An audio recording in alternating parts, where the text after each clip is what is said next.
नमस्कार प्यारे साथियों, स्वागत है आज की ऑनलाइन क्लासेज में। आज की क्लास में सेकंड ग्रेड परीक्षा 2026 के लिए मनोविज्ञान के 10 अति महत्वपूर्ण प्रश्न हैं। आज के सेशन में आपको बताने वाला हूँ।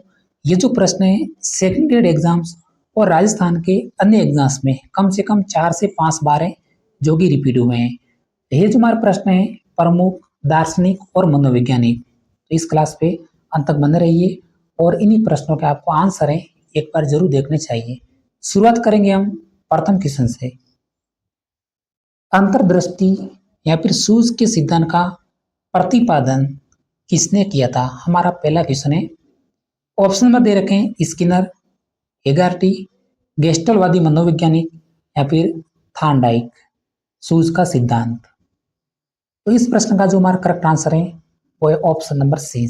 ऑप्शन नंबर सी, सूझ का सिद्धांत है वो दिया था गेस्टलवादी मनोवैज्ञानिक ने। ये मुख्य 3 वैज्ञानिक थे।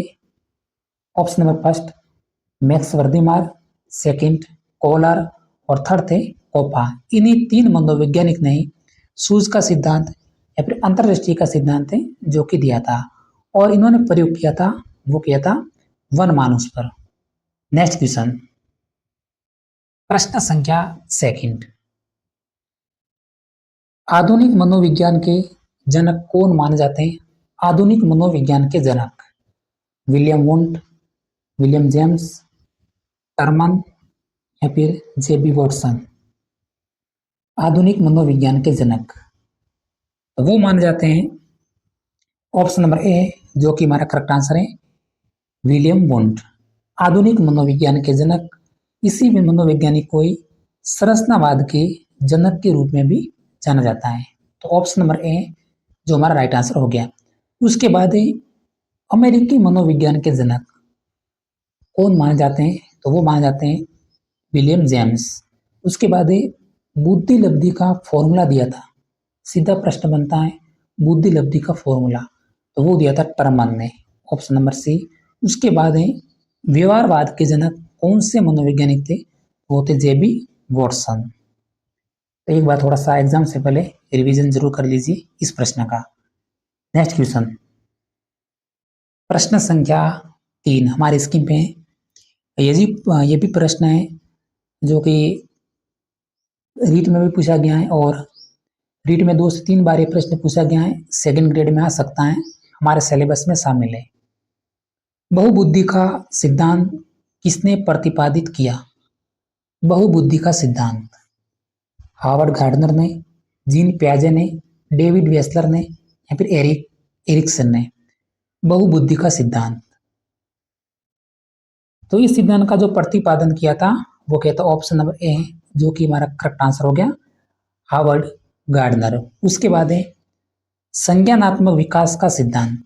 ये सिद्धांत दिया था जीन पियाजे ने और बहुकारक का सिद्धांत दिया था, वो दिया था थॉर्नडाइक ने। तो ऑप्शन नंबर ए लॉक करेंगे। अगला प्रश्न, प्रश्न संख्या 4, मात्र 9 प्रश्न है। अधिगम का प्रबलन या फिर पुनर्बलन का सिद्धांत प्रतिपादित किया। अधिगम का पुनर्बलन का सिद्धांत, पूरे सिद्धांत देखते हैं हम। आल्पोर्ट, ब्रूनर, रॉबर्ट गेने या फिर क्लार्क हल ने। पुनर्बलन का सिद्धांत, तो इस सिद्धांत का जो प्रतिपादन किया था ऑप्शन नंबर डी क्लार्क हल ने। उसके बाद है शील गुण का सिद्धांत। कौन से मनोवैज्ञानिक ने दिया था शील गुण का सिद्धांत? तो ये दिया था आल्पोर्ट ने। उसके बाद है विकासात्मक मनोवैज्ञानिक, ये भी दिया था, वो दिया था ब्रूनर ने। विकासात्मक मनोवैज्ञानिक सिद्धांत और अधिगम के 8 प्रकार बताए थे, वो बताए थे रॉबर्ट गेने ने। तो फिलहाल याद रख सकते हैं क्योंकि पूरे सिलेबस में ये जो प्रश्न है हमने ढूंढ ढूंढ के निकाले सिद्धांत के, क्योंकि 1 से 2 प्रश्न हर पेपर में आपके पूछ लेते हैं, पेपर फर्स्ट में। नेक्स्ट क्वेश्चन, प्रश्न संख्या 5, ये सिद्धांत से थोड़ा सा अलग प्रश्न है। कौन सी अवस्था को वयसंधि, टीन एज ऑफ ब्यूटी के नाम से जाना जाता है? अवस्था टीन एज ऑफ ब्यूटी और वयसंधि। तो ये जो हमारी अवस्था कहलाती है ऑप्शन नंबर सी किशोरावस्था। उसके बाद इस सारणी को आपको याद रखना है। फिलहाल शेषावस्था 0 से 5 वर्ष की आयु, उसके बाद बाल्यावस्था 6 से 12 वर्ष की आयु तक की, उसके बाद है किशोरावस्था 13 से 18 वर्ष तक की आयु। कई बार ये प्रश्न 13 से 18 की जगह 12 से 17 वर्ष भी आ जाता है और 11 से 17 वर्ष भी आ जाता है, लेकिन इसकी जो सही तिथि है एनसीईआरटी आधारित है, वो किशोरावस्था है 13 से 18 वर्ष, ये आपको ध्यान रखना है।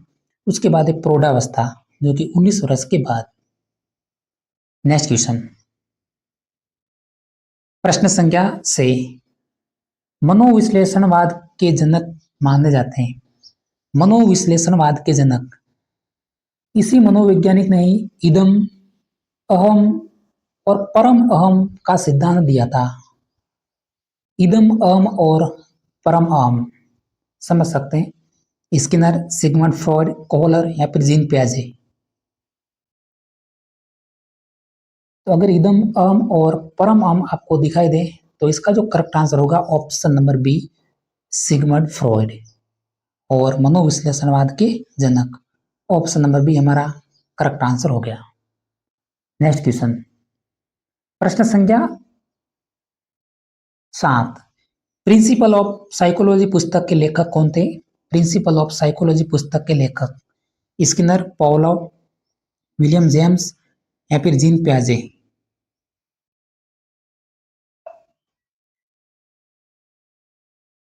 तो हमारा करेक्ट आंसर है option number C William James. ये पुस्तक प्रसिद्ध है, थोड़ी सी याद रखना है, प्रिंसिपल ऑफ साइकोलॉजी, क्योंकि ऐसे प्रश्न सेकंड ग्रेड एग्जाम्स हो चाहे अन्य एग्जाम्स हो आसानी से गलत हो जाते हैं।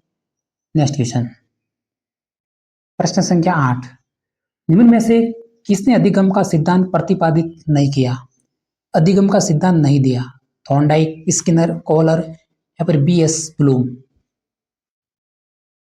तो अधिगम का सिद्धांत है जो प्रतिपादित नहीं किया था वो गया था option number D BS Bloom ने। बाकी अधिगम नाम आते हैं आपको थॉर्नडाइक, स्किनर और कोहलर, इन्होंने अधिगम का सिद्धांत है जो कि प्रतिपादित किया था, ऑप्शन नंबर डी। अगला प्रश्न, तो आप इसका फिलहाल स्क्रीनशॉट लेना चाहते हैं तो ले सकते हैं। थॉर्नडाइक प्रयत्न एवं त्रुटि का सिद्धांत, स्किनर क्रिया प्रसूत अनुबंधन सिद्धांत, उसके बाद है कोहलर अंतर्दृष्टि द्वारा अधिगम का सिद्धांत, उसके बाद है बीएस ब्लूम, जैसे हमने ऑप्शन अभी देखा था तो इन्होंने दिया था शैक्षिक उद्देश्यों के वर्गीकरण के लिए जाने जाते हैं, वो है बीएम ब्लूम।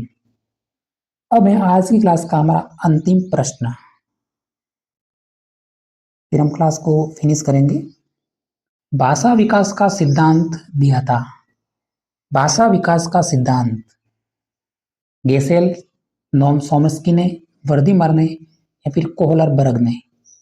भाषा विकास का सिद्धांत तो ये दिया था ऑप्शन नंबर बी है जो कि हमारा करेक्ट आंसर है, नोम चॉम्स्की ने। तो प्यारे साथियों, आज के सेशन में इतना ही। मनोवैज्ञानिक के जो भी प्रमुख सिद्धांत दिए थे वो मैंने आपको इसी सेशन में बता दिए। अगर हमारी जानकारी आपको पसंद लगी है तो क्लास को सब्सक्राइब जरूर करें। धन्यवाद।